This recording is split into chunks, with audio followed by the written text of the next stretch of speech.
Okay, what we're going to try to do is our first assignment in painting remotely here.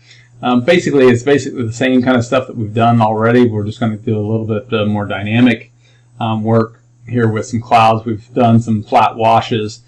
So I want to go over and I'll show you the example, but I want to let you know to make sure that you are not too hard on yourself, because yours is not going to look like mine. Mine doesn't look like the example. So watercolor kind of does its own thing, so we just want to get the general concept, okay? Okay, this is going to be the example that we're going to do. It comes from seamlessexpression.com, so we want to give credit to that. It's kind of a simple, but it's really dynamic because of such the sunlight kind of backlighting the clouds here. So we're going to try this. It's going to kind of flow. It's going to be similar, but it's probably not going to be exact. So you just want to get a try. Now we've got 8 different sheets of paper. Basically, I'm probably going to do about 4 more projects, or 4 projects total. So I've kind of given you 1 practice sheet and 1 final sheet. So you may want to even practice just on half a sheet to kind of get this idea, especially some of the things like scumbling that we're going to be doing. So we'll just see how it goes here, okay? So I gave you the watercolors, and a lot of you didn't clean them out real well prior to leaving. So you may end up getting something like this, and you're just going to want to take some water and get it a little bit wet, and then take a paper towel or tissue or something and wipe it out. The same thing is true for your actual paints. We're not going to use yellow. A lot of your yellows were kind of messy, so you might want to clean that out anyway. But so I can just wipe that out, and then if I had a messy color here, I could just kind of wet it and then suck it up and dry it off, and then get some more clean water and wet it and clean it off. So that's kind of where we would be.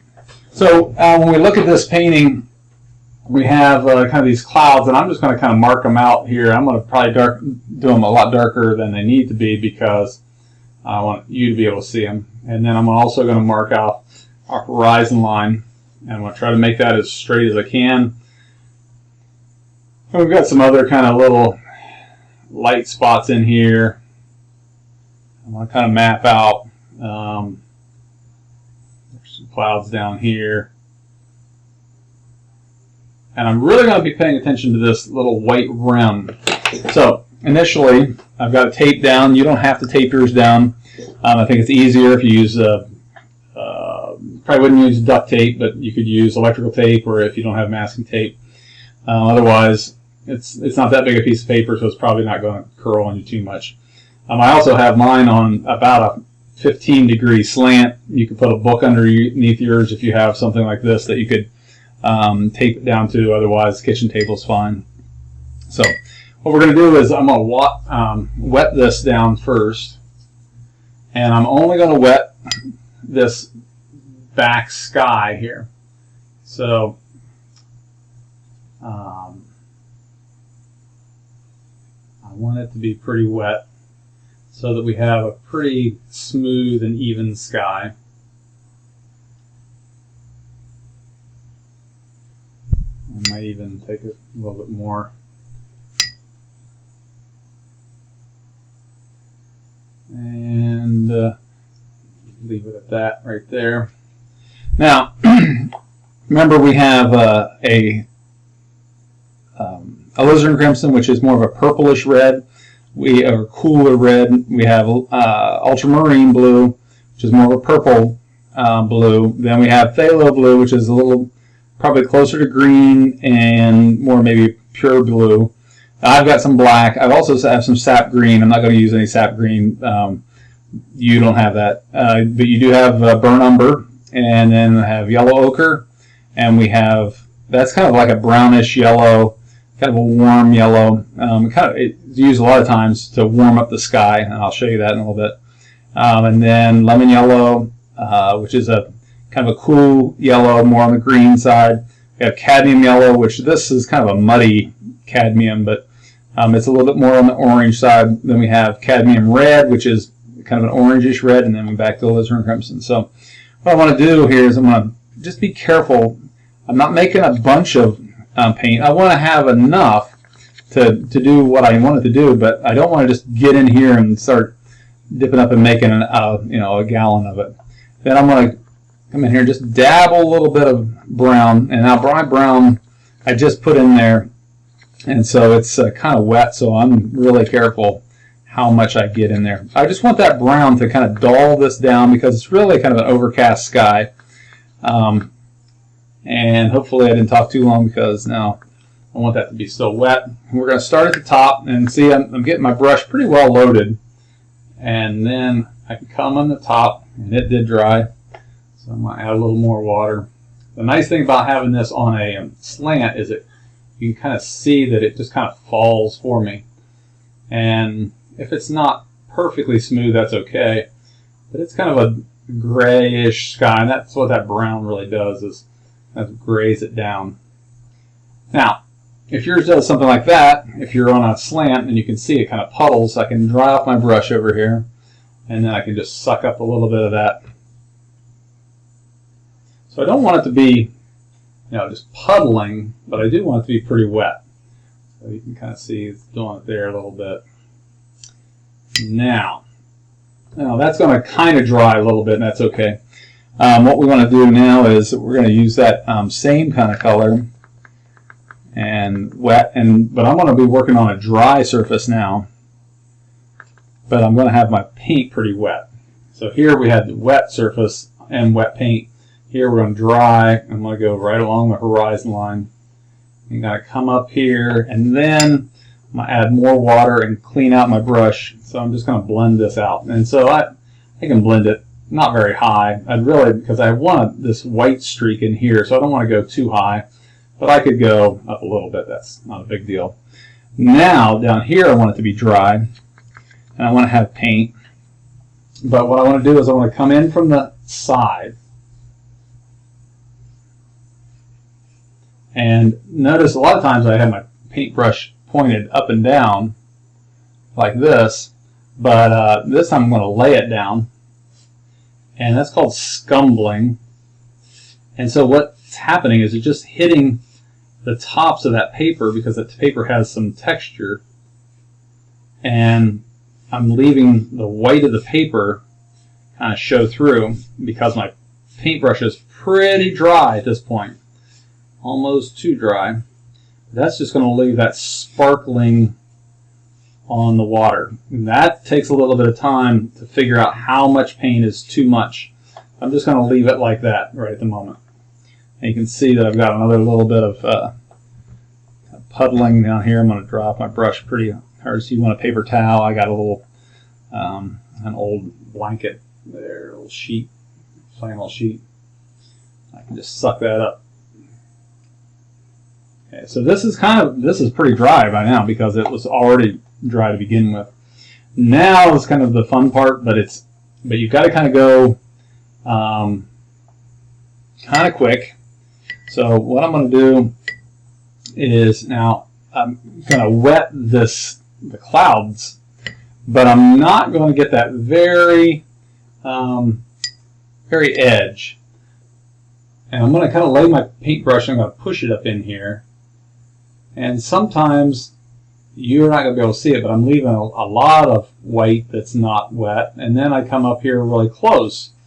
And so I want to get that nice and wet. And I want a little more white in here. So that's the part where it's going to vary. You might have a different shaped cloud. This is just a general gist. I want to work kind of quick, and if it starts to dry, I want to add a little more water. I don't want it to be puddled, but I don't want it to be dry and not shiny. So I'm going to come back down here and wet this a little bit more. Okay, so now while it's wet, now if you notice in the sample, it's just got a little bit of warmth. I'm going to add just a little bit of yellow. It's going to warm it up, and a little touch of red. That's a alizarin crimson. And then we'll go back to the blue. So basically that the red makes it a little bit more purple, and the yellow makes it a little warmer. And so now I'm going to start kind of opposite now, because I want the shadows, you can see, are darker on the bottom. So I'm going to just kind of dab it in here. And then there's going to be another big cloud here that's got shadow side. I'm kind of dabbing, but see my paint is so, or my paper is so wet that it just kind of blends itself and just has this nice, really beautiful little feather up in here. I'll get some on down here.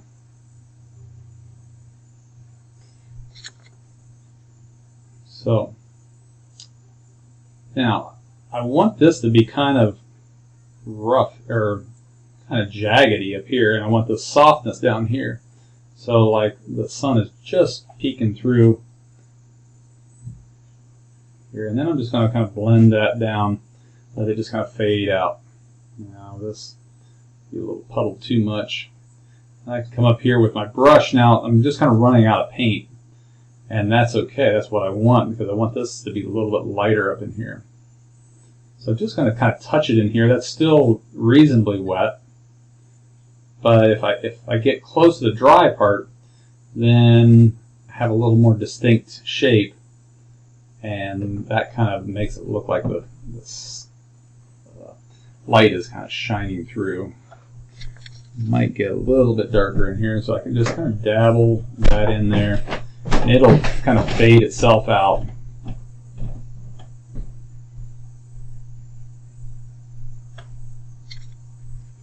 And this takes practice.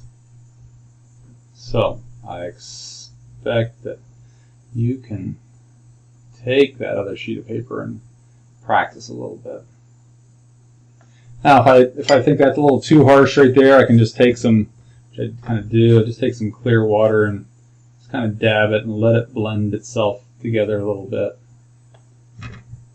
So that white part is not quite as extreme.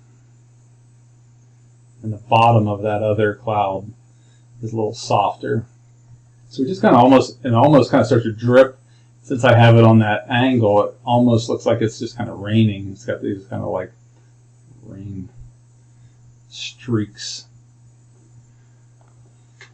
Okay, then after we let that dry just a little bit,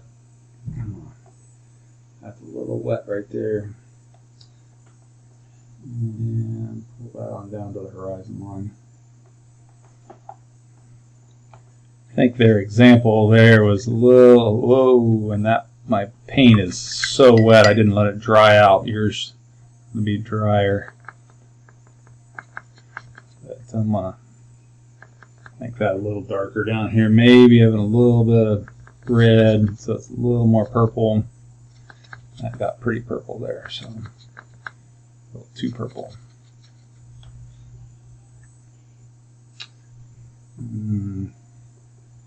Sometimes, like if you put too much on, then you can bring a little of the purple up in here. So as I got, it's pretty dark purple down here.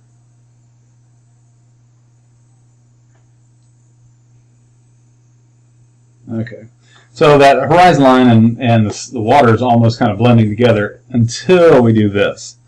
Now I'm going to take that blue, a little bit of brown. Really, that brown really kind of grays it out, kind of desaturates it, takes that real bright blue and tones it down. So it's kind of almost like a, sometimes they call it a Payne's gray. Payne's gray is kind of leaning toward black, but there's no black in it. So here's what we're going to do now, is we're going to do kind of what we did with the scumbling this way, only now we're doing with pretty thick paint, and we're going to really make sure that our horizon line is straight. And if it wasn't straight to begin with, now we can kind of, I would probably let that clouds dry a little bit more. But then I can start off with the brush up and down so I get a nice straight line, horizon line. Then I want to lay it down. I want to get that scumbling again. And as it runs out of paint, still leaves those nice little white sparkles. Now, if it's a little too much, and that was a little too much there. If it's a little too much, then I can add a little bit of tiny water and then blend this. Especially as it comes down closer to us. I can get rid of the scumpling. But I want to make sure that my brush strokes are going side to side and not up and down, because that's not the way the waves are going to be. Okay, so we got those nice, real crisp whites right there, like there's light shining through the clouds that are coming down from the top here and just reflecting off of the water. And then I'm going to let it dry for a little bit longer, but I'm not going to for this demonstration. I'm going to use that same paint, with a little bit more brown and blue. And now you can see that my paintbrush is really pointed. The more water you put in and the more paint you put in, the more those bristles are gonna kind of expand, and you're not going to get a thin line. So I want just a little bit on here. You're kind of training my brush. I'm not pushing it now when I'm loading it. I'm going back and forth, kind of like petting a dog, kind of get those hairs all lined up. There we go. And so we could put a few little tiny birds up here, maybe at slightly different angles. The paper is still too wet right there. Just a little indication there. Okay. Then when this guy, and it's still pretty wet, I could put a little boat in the background right on the horizon line, and I'll come back in a second and show you that. Okay, one other thing you can do is a little piece of tissue or a paper towel. And maybe you got a little too dark and it's still a little wet, so that'll be good. You don't want to rely on this, but you can kind of wet some areas and then just dab it. And you can lift out some of those spots. If you want a little more spot right there, you can kind of see that lifted that out. Or you want to soften this up in here, you can just go right across that little line and really soften that transition. Not a lot of right or wrong ways to do this. Like maybe this is too dark and it doesn't look like you're doing anything.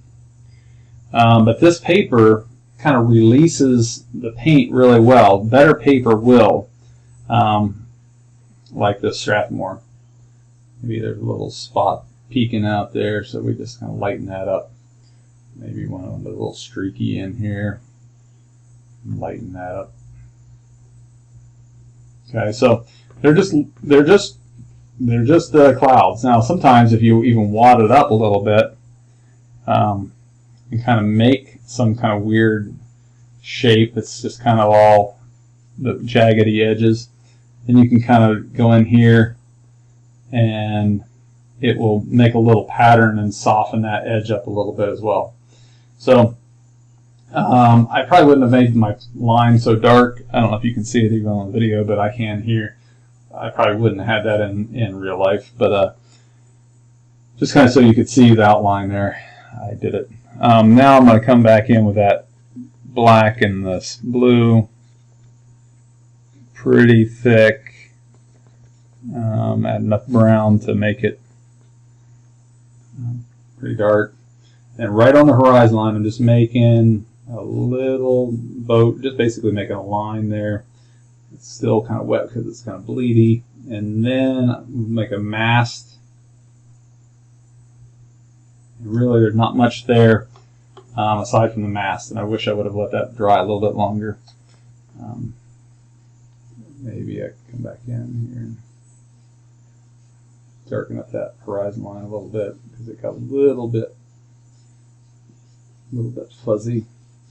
And you could even come in and put some little tiny waves here, just darken up the kind of the valleys of that. Where the water is kind of undulating. So, all right. Well, I know it's not going to look exactly like mine. Mine doesn't look like theirs. but kind of gives you an idea of what you can kind of do with clouds. So really, to be good at clouds, you need to be doing hundreds of them. We only have a few papers to do it with, and not a lot of time. So I kind of want to show you just the general gist. So now it's always fun, I think, just to take off the tape. Remember, we're going to pull away from the paper and start with the top pieces of tape as well. I think that bright white just kind of makes it look nice. Pull it off and pull it off here. Pull on away, and there we are. So it really didn't take very long, but that's a lot of practice and knowing how much paint is on the brush. And so I think the one thing that most people do is they put too much paint, too wet, and they just get in too big a hurry. Especially like on this this part right here, the scumbling. That paintbrush has to be pretty dry, so it's really going to be important to have a practice sheet there and really kind of lay that paper down, lay the paintbrush down. So as you come across it, it's laying down, and you get that little skipping and stuff. Otherwise, it's going to be just a big blob, and then you're going to be upset, and then it's going to be wet, and then you can't really do anything with it.